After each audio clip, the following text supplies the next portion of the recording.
Olá pessoal, eu sou Fernando Moraes, você está no canal Luzes e seja bem-vindo.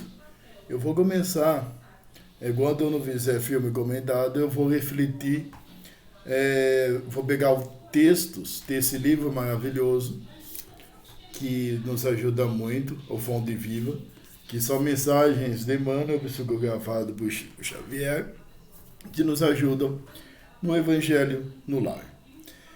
E sabe, gente, eu estava pensando em dar fazer o Diário de uma Morta, A Vida em Marte, mas ainda eu me sinto um pouco inseguro. Eu achei mais necessário fazer o de Fonte Viva. Tem aproximadamente 200 mensagens, né? E é um livro maravilhoso que nos ajuda bastante. E o primeiro, gente, é estas. Estás doente? Por gentileza, presta atenção em cada palavra. E depois que eu ler, vocês estão vendo uma fonte que dá para ler perfeitamente, né? Bem grande e tal. E eu peço para prestar atenção comigo em cada letra, porque é uma riqueza extraordinária, né? Estás doente? É a mensagem 86. E a oração da fé salvará o doente e o Senhor o levantará. Então tem sempre uma citação do Evangelho, esse é o do Tiago, e começa assim.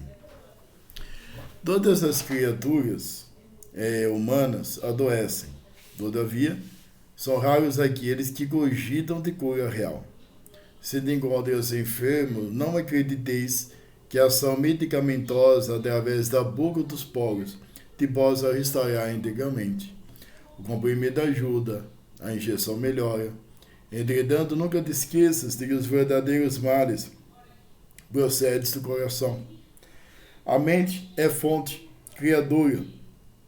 A vida, pouco a pouco, plasma em torno de teus passos aquele que desejas. De que vale a medicação exterior se prossegues triste, agambanhado e insubmisso? De onde às vezes pede o socorro de médicos humanos ou de benfeitores espirituais. Mas ao surgirem as primeiras melhoras, abandonas o remédio ou conselho salutar e volta aos mesmos abusos que te conduziram à enfermidade. Como regenerar a saúde se perdes longas horas na posição da cólera ou do desânimo?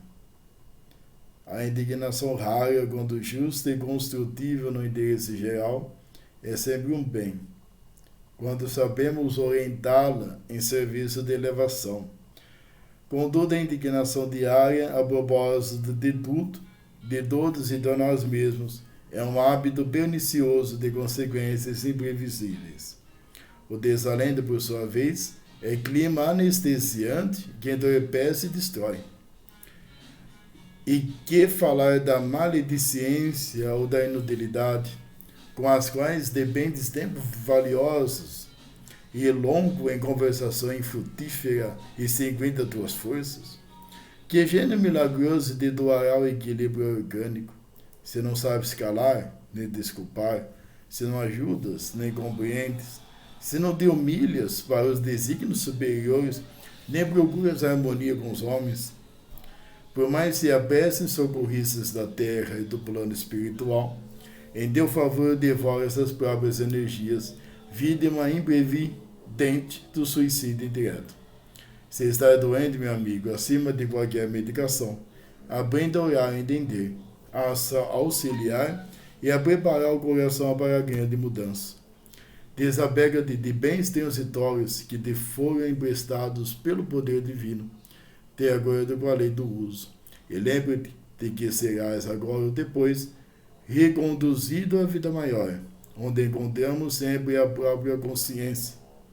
Foge à brutalidade. Enriquece os teus fatores de simpatia pessoal pela prática do amor fraterno. Busca a intimidade com a sabedoria, pelo estudo e pela meditação. Não manches o teu caminho, serve sempre. Trabalha na extensão do bem. Guarda a lealdade ao ideal superior que te ilumina o coração. E permanece convicto de que se cultivas a oração da fé viva em todos os teus passos, aqui ou além, o Senhor te levantará. Então, gente, primeiramente, a reflexão desse maravilhoso é que tudo começa pela cabeça e o coração. Muitas doenças começam na cabeça e também no coração.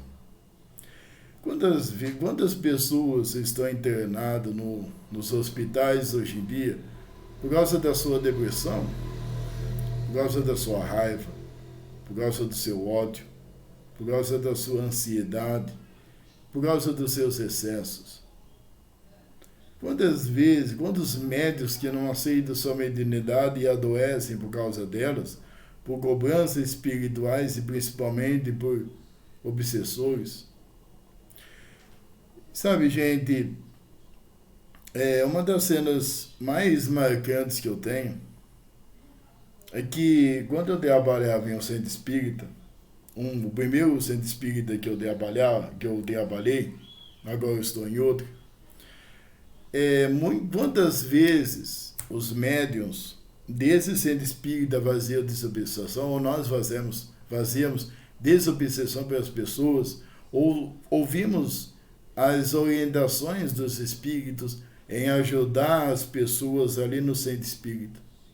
Ou até mesmo quando o presidente da casa, né, o senhor, que tem uma mediunidade muito aflorada, que ele me ajudou muito, e de vez em quando o Dr. Eufrite se manifestava nele, fazia cirurgias espirituais, e simplesmente ele orientava o remédio, e muitas vezes orientava o perdão ali, né, entre as conversas do centro espírita com essas pessoas, principalmente na desobsessão, e a pessoa simplesmente não dava importância. Muitas vezes as pessoas, elas até criavam um vício de tomar o passe e na desobsessão como se fosse só aquilo que modificaria a vida dela.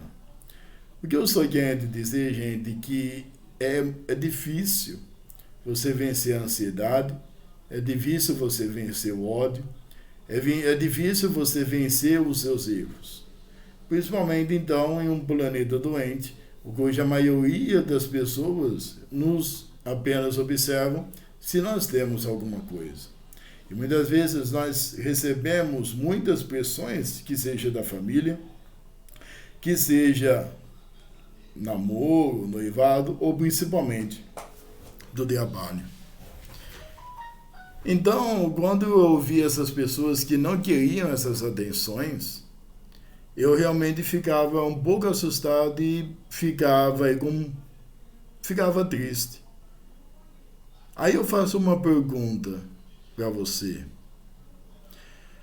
Você faz as reflexões daqui do canal Luzes? Você coloca em prática, então, a reforma íntima? Sabe, gente, até quando você vai continuar nesse sofrimento? Até quando você vai demorar para simplesmente ir no centro espírita e pedir alguma ajuda? Ou, se você for de outra religião, quanto tempo você vai demorar para pedir ajuda para um padre ou para um pastor da sua situação? Sabe, gente, muitas vezes quando nós orientamos as pessoas, nós somos ridicularizados. Nos chamam de fraco, nos chamam de nomes grosseiros.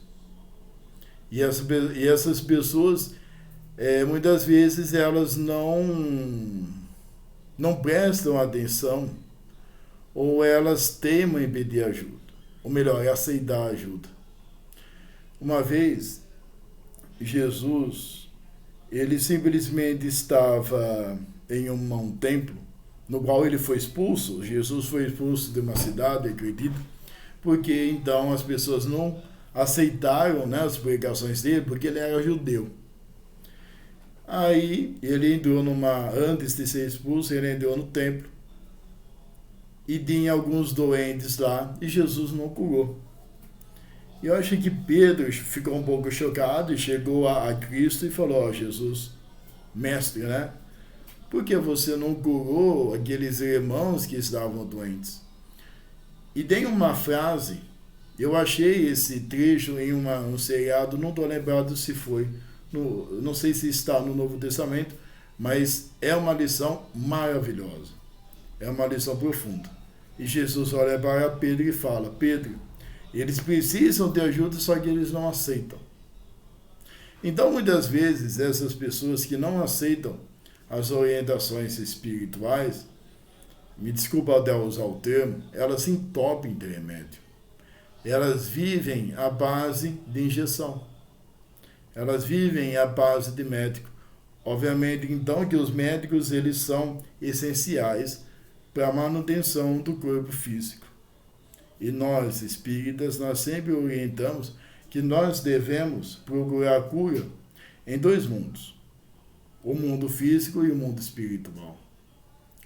Então, se por acaso você é que está me vendo no ano que vem ou daqui a 100 anos, e você tiver mal, se você tiver mediunidade e você tem dificuldade em aceitar, não espere então virar uma bola de neve a tua vida.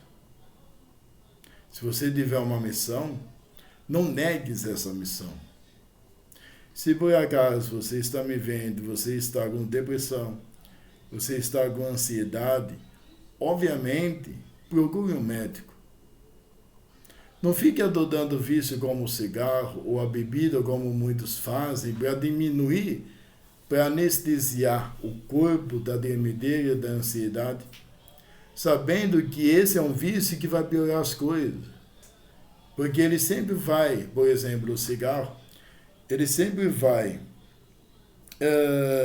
você vai sempre depender do cigarro quando você ficar nervoso. E quantas vezes nós ficamos nervosos?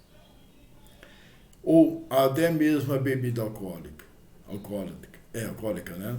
Quantas vezes as pessoas, elas se enxergam, elas mergulham na bebida alcoólica, vamos falar assim, para desviar de algum ferimento ou desviar de um problema, só que elas pioram o quadro delas.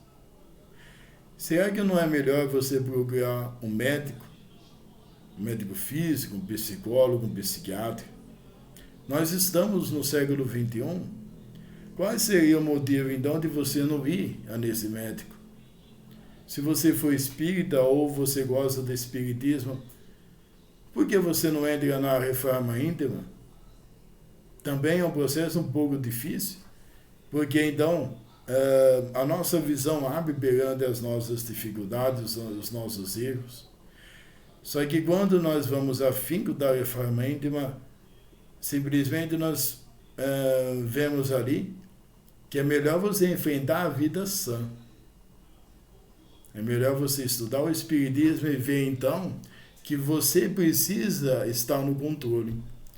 Porque como disse então o texto, ele fala que a injeção melhora, alivia a dor.